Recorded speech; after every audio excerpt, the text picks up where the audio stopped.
Dr. Lisa Rodriguez never believed in fairy tales or science fiction movies. As a ocean scientist, she trusted facts, data, and things she could prove. But on that cold November night in 2019, everything she thought she knew about the world was about to change forever. Lisa was driving home after another long day collecting water samples from the Pacific coast. Her small research boat was tied up at the dock, and she was tired. The fog was so thick she could barely see the road ahead. She had been working on this marine life project for 3 years, trying to understand why some fish species were disappearing from the Oregon waters. As she drove along the coastal highway, something strange caught her eye. There was a blue light glowing behind the sand dunes, different from anything she had ever seen. It wasn't like the lighthouse beam or the moon reflecting off the water. This light seemed to pulse like a heartbeat, getting brighter and dimmer, in a rhythm that made her curious. Lisa pulled her car over and grabbed her flashlight. She told herself she was just being a scientist, investigating something unusual. Maybe it was some kind of rare sea creature that had washed up on shore, or perhaps someone needed help. She walked through the tall grass and over the sandy hills, toward the mysterious glow. What she found made her heart stop. Behind the dunes lay something that looked like a vehicle, but not like any car, boat, or airplane she had ever seen. It was made of a smooth, silver material that seemed to shimmer in the moonlight. The craft was about the size of a small bus, but its shape was completely foreign. Parts of it were twisted and broken, as if it had crashed from a great height, but that wasn't the most shocking thing. Near the damaged craft, 2 figures sat huddled together on the sand. At first glance in the dim light, Lisa thought they might be people who had been in some kind of accident. But as she got closer, her scientific mind started noticing details that didn't make sense.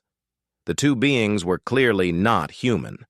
They were about the same size as teenage girls, but their skin was pale and seemed to glow slightly in the darkness.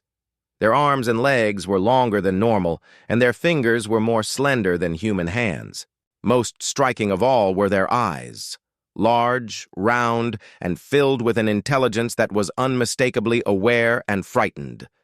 Lisa's first instinct was to run. Every movie she had ever watched told her that this was the moment when the smart person gets away before something terrible happens. But as she stood there, frozen in surprise, one of the beings looked directly at her. The expression in those large eyes was something Lisa recognized immediately, even across the vast differences between species. It was fear, confusion, and desperate hope all mixed together. It was the same look she had seen in injured animals she had rescued during her research trips. The look of someone who needed help and didn't know where to find it. The being made a soft sound, almost like a whisper, and pointed to her companion. The other figure appeared to be hurt, leaning heavily against what remained of their strange vehicle. There was a dark stain on the sand beneath them that looked like blood, though it had an unusual purple color. In that moment, Lisa faced the biggest decision of her life. Every logical part of her brain screamed at her to call the police, the military, or someone in authority. These were clearly not human beings, and contact with alien life forms was way beyond her expertise as a marine biologist. But another part of her, the part that had spent years caring for injured sea animals and fighting to protect ocean life, saw 2 young beings who were hurt, scared, and completely alone on a strange planet. Lisa took a deep breath and made her choice. She slowly approached the 2 beings, moving carefully and keeping her hands visible so they wouldn't think she was a threat. She had learned from working with frightened animals that sudden movements and loud noises only made things worse. "Hey," she said softly, the same tone she used when talking to scared dolphins or whales. "I'm not going to hurt you. Do you need help?" The beings looked at each other and made some quiet sounds that might have been their language. Then the one who seemed healthier stood up slowly, still keeping protective watch over the injured one. Lisa noticed that despite their strange appearance, Their body language was remarkably similar to humans. The protective stance, the worried glances at the injured companion, the cautious but hopeful way they looked at her, all of this felt familiar and real. Using hand gestures, Lisa tried to communicate that she wanted to help. She pointed to herself, then to them, then made motions indicating care and assistance. The beings seemed to understand, and after what appeared to be a brief discussion in their own language, they nodded in a very human-like way. That night, Lisa helped two stranded beings from another world. She didn't know their names, where they came from, or how they had ended up crashed on a beach in Oregon. All she knew was that they were hurt, they were lost, and they needed someone to care about what happened to them. As she carefully helped the injured being to her car, supporting their weight as they walked slowly across the sand, Lisa realized that this moment would change everything, not just for her, but potentially for all of humanity. This was first contact between humans and alien life, and it was happening not in some government facility or military base, but on a quiet beach, with one person simply deciding to help. The fog began to lift as they reached her car, and Lisa looked back at the damaged craft glowing softly in the distance. She had no idea what would happen next, but she knew one thing for certain. She couldn't let these beings suffer alone on an unfamiliar world, no matter how different they were from her.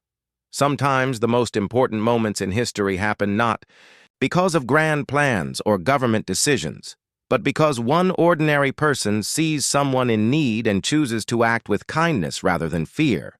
The next morning, Lisa sat in her small coastal cabin, staring at her phone, trying to figure out who to call first. The two alien beings were resting in her guest room, wrapped in blankets and sleeping peacefully for the first time since she had found them. But Lisa knew they needed more help than she could provide alone. She had managed to give them some water and simple food the night before, though they could only eat small amounts. The injured one, who seemed to be the younger of the two, was still weak and had a fever. Lisa had used her first aid training to clean and bandage the wounds as best she could, but she had no idea if human medicine would even work on alien biology. Her first call was to 911. Lisa took a deep breath and tried to explain the situation as calmly as possible. "Wevan, what's your emergency?" "Hi, I need medical help for two individuals who were in some kind of crash. They're hurt and I think one of them needs serious medical attention." "What's your location, ma'am?" Lisa gave her address and waited. Then came the questions she had been dreading. "What kind of crash was this?" "Vehicle accident. We don't show any reported accidents in your area." Lisa hesitated. It's complicated. They're not exactly... They're different. I think you need to send someone who can handle unusual situations." There was a long pause. "Ma'am, are you saying these people are foreign nationals? Do they need translation services?" "No, that's not... Look, just please send a paramedic. I'll explain when they get here." "Ma'am, I need you to be clear about what kind of emergency this is.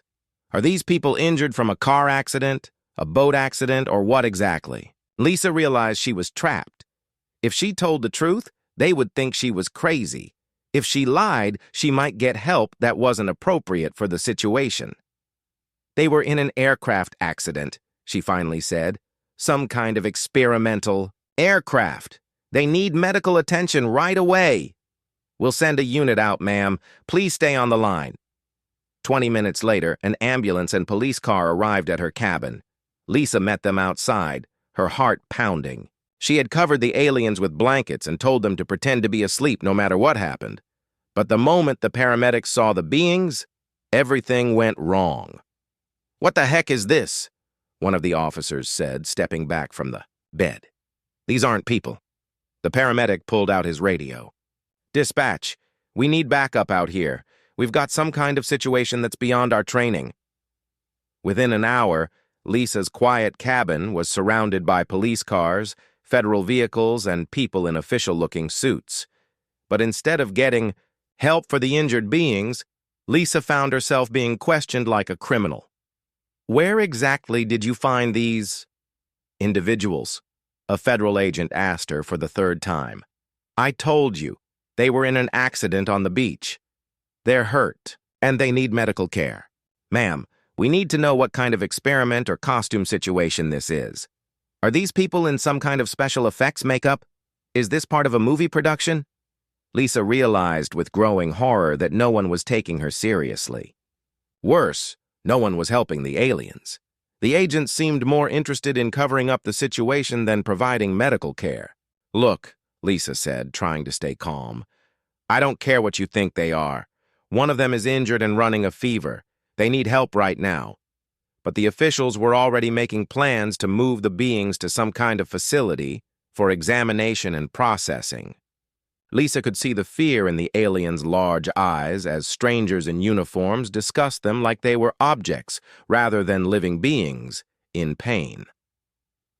That evening, after the officials had left with promises to handle the situation, Lisa sat alone, in her cabin feeling completely helpless. They had taken the aliens to some government facility, but wouldn't tell her where or what would happen to them. She had been warned not to discuss the incident with anyone and told that someone would contact her for follow-up questions. Lisa couldn't sleep that night. She kept thinking about the trust in the aliens' eyes when she had first helped them, and how that trust had turned to fear when the authorities arrived.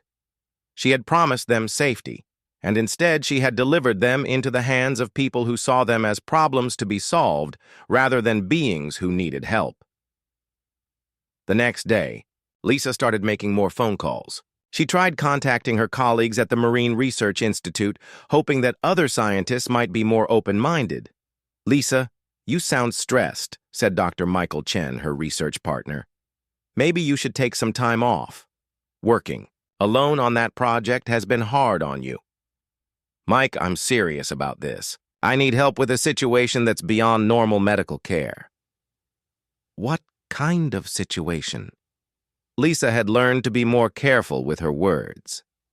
I encountered some individuals whose physiology is very different from normal humans. They've been injured, and standard medical treatment isn't working. Are you talking about genetic conditions? Birth defects? Lisa, that's not really our area of expertise. No, it's more unusual than that. I need someone who can think outside normal medical parameters. There was a long pause. Lisa, are you feeling okay? You're talking in a way that's concerning. Maybe you should see someone. The isolation out there might be getting to you. Call after call went the same way. Her colleagues thought she was having some kind of breakdown. Military contacts either hung up on her or told her to stop making prank calls. Even UFO research groups, when she finally got desperate enough to contact them, were more interested in getting her to appear on their websites than actually providing help.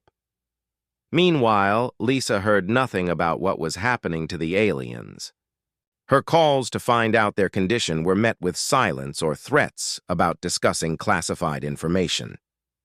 A week passed, then 2 weeks. Lisa realized that in trying to get help through official channels, she had made everything worse. The beings who had trusted her were now prisoners somewhere, probably being treated like specimens rather than individuals. And she was powerless to help them because no one would listen to the truth, and she couldn't lie convincingly enough to get the right kind of assistance. It was during her third sleepless night that Lisa made a decision that would change everything. If the system wouldn't help these beings, if authorities couldn't see past their own fear and bureaucracy to recognize suffering when it was right in front of them, then she would have to find another way. She was going to get them back. And this time, she would trust her own judgment about what they needed rather than relying on institutions that had failed them completely. Sometimes when the whole system breaks down, one person has to step up and do what's right, even if it means doing it alone. Lisa spent 3 days planning her rescue mission. She knew the government facility where they had taken the aliens was heavily guarded, but she also knew something the authorities didn't. She understood the local area better than anyone, having spent years studying the coastal waters and caves for her marine research. The facility was built on a cliff overlooking the ocean, and Lisa remembered exploring the natural cave system beneath it during her graduate studies. Those caves connected to the sea through underwater tunnels that were perfect for her small research submarine. If she could find a way in through the caves, she might be able to reach the aliens without going through the main security. But first, she needed to prepare. Lisa used her scientific equipment and research budget to gather everything she thought the aliens might need. She had noticed they seemed to prefer cooler temperatures and had trouble with bright lights, so she set up a comfortable space in the lower level of her cabin with dim lighting and temperature control. From her brief time with them, Lisa had also observed that they couldn't eat regular human food.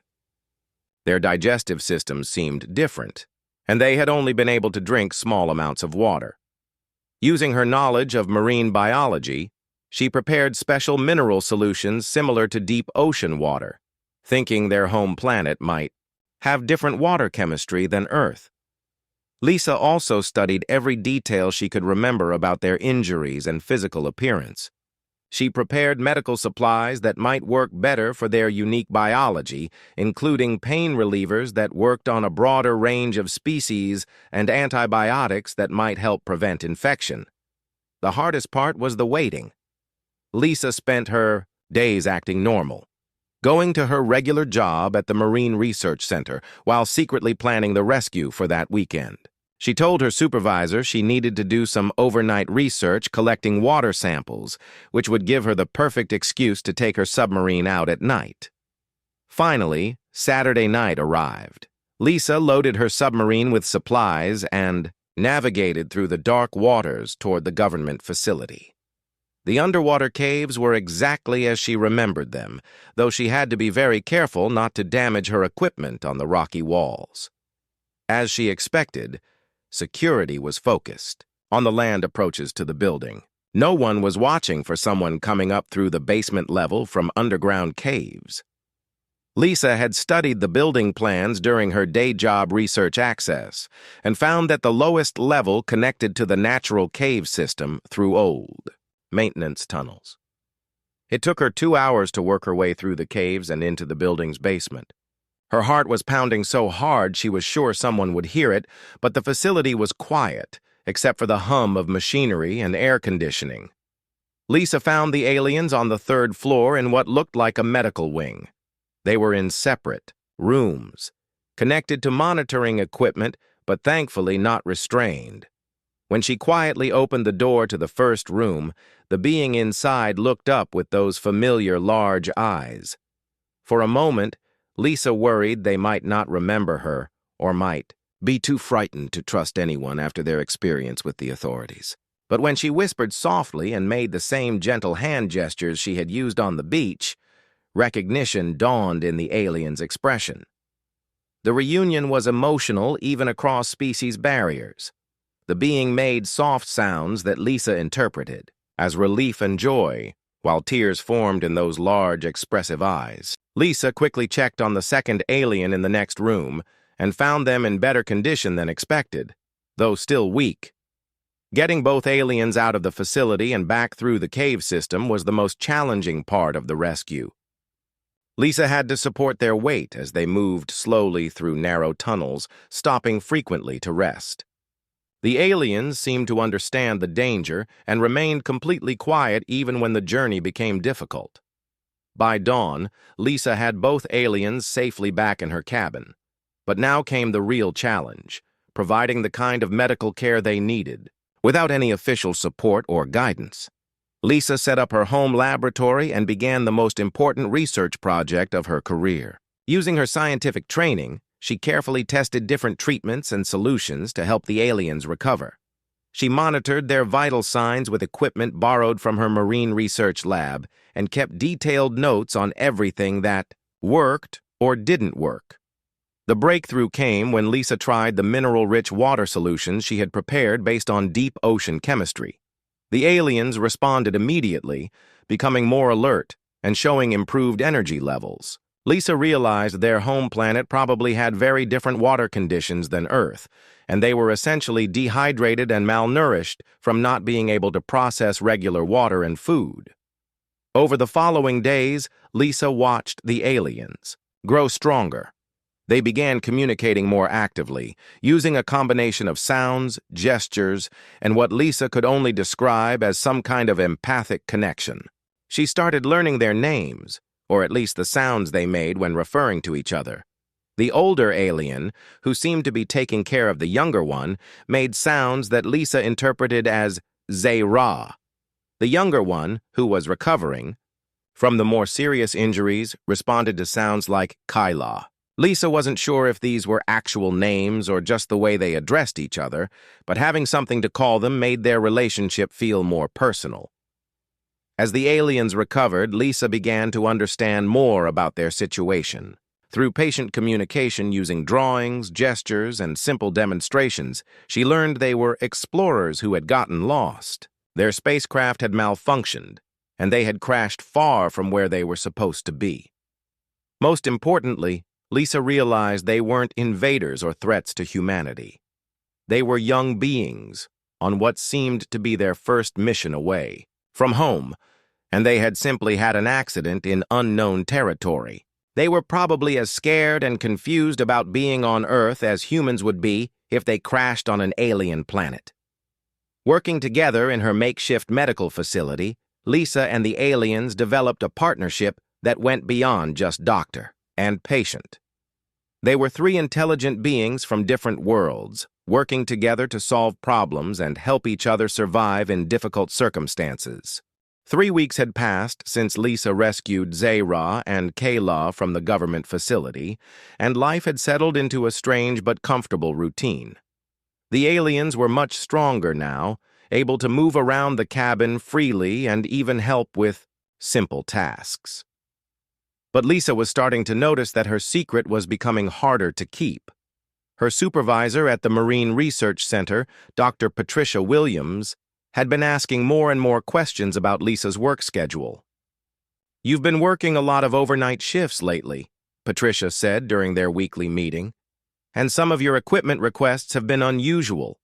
Specialized medical monitors? Deep water mineral extractors? That doesn't seem related to your fish migration project." Lisa tried to stay calm. "I'm exploring some new research directions, studying how different water conditions affect marine life recovery rates."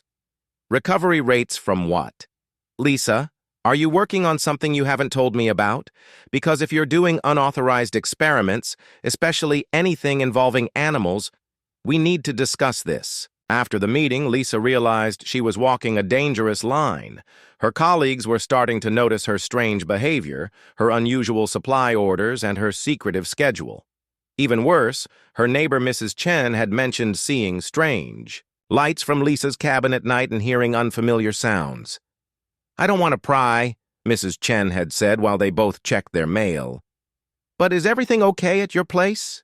Sometimes at night there are these blue lights in your windows, and yesterday I could have sworn I heard someone speaking a foreign language." Lisa's heart raced.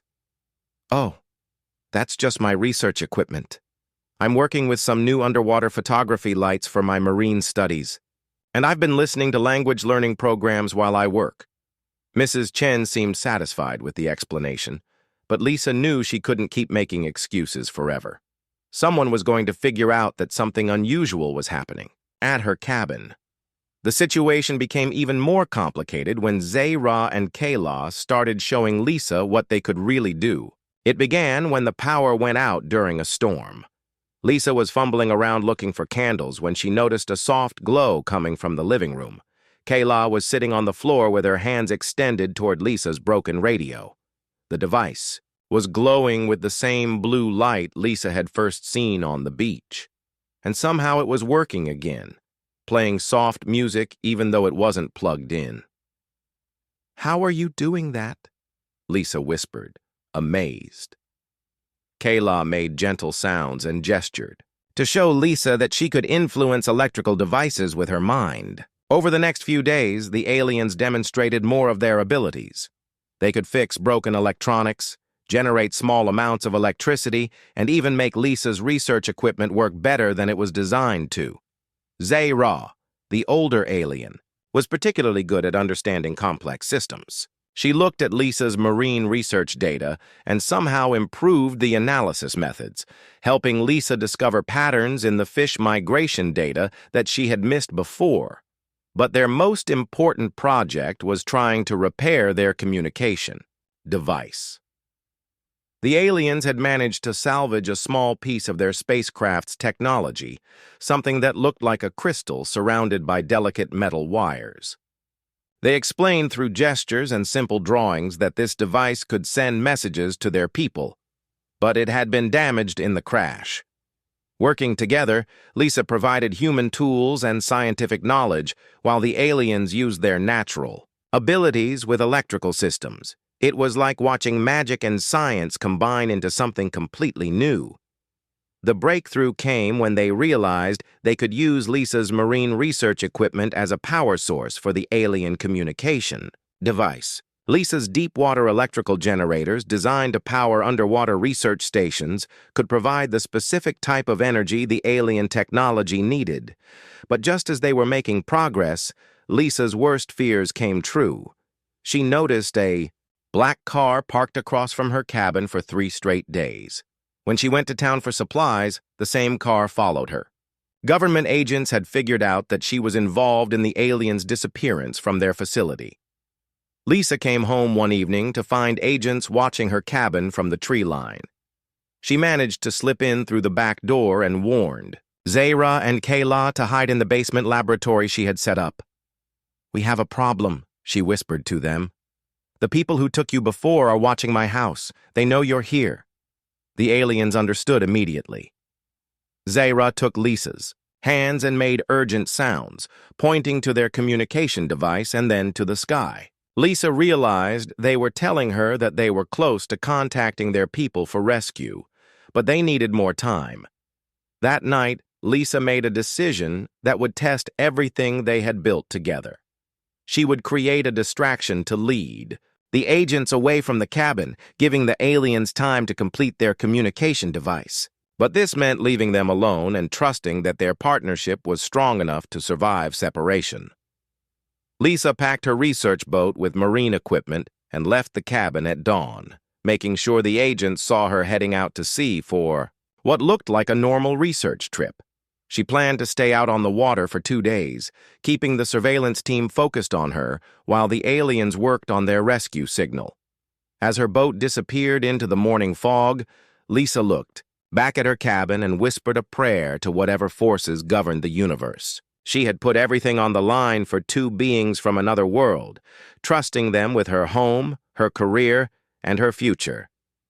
In the basement of the cabin, Zahra and Kayla worked frantically on their communication device, knowing that their human friend was risking everything to give them this chance. The blue glow of their technology mixed with the artificial lights of Lisa's laboratory as 2 worlds combined their knowledge in a desperate race against time. The test of trust between 3 beings from different worlds was about to determine whether their friendship could overcome the fear and suspicion of those who would rather see them as enemies than as allies in the vast, mysterious universe they all shared. Lisa spent 2 anxious days on her research boat, pretending to collect water samples while watching the horizon for any sign that Zahra and Kayla had succeeded in contacting their people. The government agents had followed her as planned, but she could see their boats keeping distance, waiting for her to lead them back to the aliens. On the second night, while Lisa was anchored in a quiet cove, something extraordinary happened. The water around her boat began to glow with the same blue light she had first seen on the beach weeks ago. At first, she thought it might be bioluminescent plankton, but the light was too organized, too purposeful. Then the ocean itself seemed to part. A craft rose silently from the depths, water cascading off its smooth surface like liquid starlight. It was much larger than the damaged vessel Lisa had found on the beach, easily the size of a small building, and its design was both beautiful and completely foreign to anything humans had ever created. Lisa's radio crackled to life, even though she hadn't turned it on. Through the static came a voice she recognized, Kayla, speaking slowly in English words she must have learned during their time together. "Lisa, "Friend Lisa, come to shore. Safe now. Family here." With trembling hands, Lisa started her boat's engine and headed back toward her cabin. The alien craft followed silently beneath the water, its glow providing an underwater escort through the dark sea. When Lisa reached the shore near her cabin, she found something that took her breath away. The beach was filled with beings similar to Zayra and Kayla, but these newcomers were clearly adults, taller, more confident, and wearing clothing that seemed to be made from the same material as their spacecraft. In the center of the group stood a figure who was obviously their leader. This being was tall and imposing, with the same large eyes and pale skin as the others, but carrying an air of authority that needed no translation. When this leader saw Lisa approaching, something unprecedented in human history occurred. The leader walked directly to Lisa and, in a gesture that was unmistakably respectful, placed one hand over their heart and bowed slightly. Then, through Zayra, who had rushed to Lisa's side, the leader spoke. "My people wish to thank the human who saved our young ones," Zayra translated, her English now much improved after weeks of practice. "You could have been afraid. You could have turned away. Instead, you chose kindness for strangers from a distant world."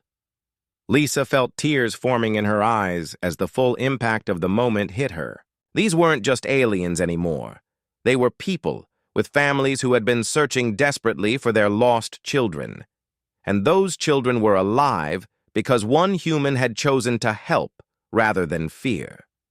Kayla, the younger alien who had been most seriously injured, approached Lisa with something in her hands. It was a small device, similar to the communication equipment they had been working on, but more refined and beautiful.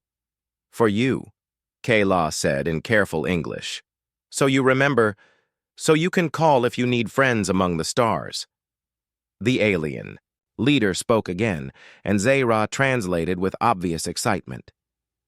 "They want to know if you would like to come with us, to see our world, to meet our people, to be the first human to travel beyond your solar system." Lisa looked up at the alien craft, now hovering silently above the water, and imagined the wonders that awaited among distant stars. She thought about the scientific discoveries that could advance human knowledge by centuries, the honor of being humanity's first interstellar ambassador, and the adventure of exploring worlds beyond her wildest dreams. But then she looked around at the beach where this all began, at her small cabin where she had nursed two frightened beings back to health, and at the ocean she had spent her life, studying and protecting. She thought about her colleagues who still didn't know that life existed beyond Earth, and about all the people who might benefit from knowing that somewhere in the universe there were beings who valued kindness and cooperation. "Thank you," Lisa said slowly, making sure her words were clear. "It's the greatest honor anyone could receive, but I think I need to stay here." The alien leader tilted their head, clearly puzzled by her decision. "Earth needs people who understand that we're not alone in the universe," Lisa continued. "People who know that cooperation and kindness can work between different species. I want to help humans prepare for the day when we might meet other beings from the stars." Zayra translated Lisa's words, and the leader's expression changed to something that looked remarkably like approval and respect. As the aliens prepared to leave, the leader approached Lisa one final time. Through Zayra, they delivered a message that would echo in Lisa's mind for the rest of her life. "In all our travels across the galaxy, we have met many species. Some are driven by fear, some by conquest, some by curiosity. But rarely do we encounter beings who are motivated primarily by compassion for others unlike themselves. Your species has great potential if more humans learn to choose kindness over fear." The farewell was emotional in the way that transcended species barriers. Lisa hugged Zayra and Kayla, two beings who had started as mysterious strangers and become like family. She watched as they joined their people and prepared to return to the stars. as the alien craft rose silently from the ocean and disappeared. Into the night sky, Lisa stood alone on the beach, where everything had changed. She held the communication device Kayla had given her, a reminder that humanity was no longer alone in the universe. In the weeks that followed, Lisa returned to her work with a new sense of purpose. She never revealed the full truth of what had happened, but those who knew her noticed a profound change in her perspective. She became a passionate advocate for ocean conservation, space exploration, and programs that helped refugees and displaced people from around the world. Sometimes, on clear nights when she looked up at the stars, Lisa would smile and wonder what Zahra and Kayla were doing on their distant world. She hoped they were telling their people about the human who had proven that compassion truly was a universal language. And in her heart, Lisa knew that this was just the beginning. Somewhere, among the stars, word was spreading that Earth was home to beings capable of extraordinary kindness. The foundation had been laid for a future where humans and aliens might work together as friends, all because one person had chosen to help two strangers who needed someone to care about their survival. The universe was vast and full of wonders. But the most amazing thing of all was still the simple act of one being helping another, regardless of how different they might be.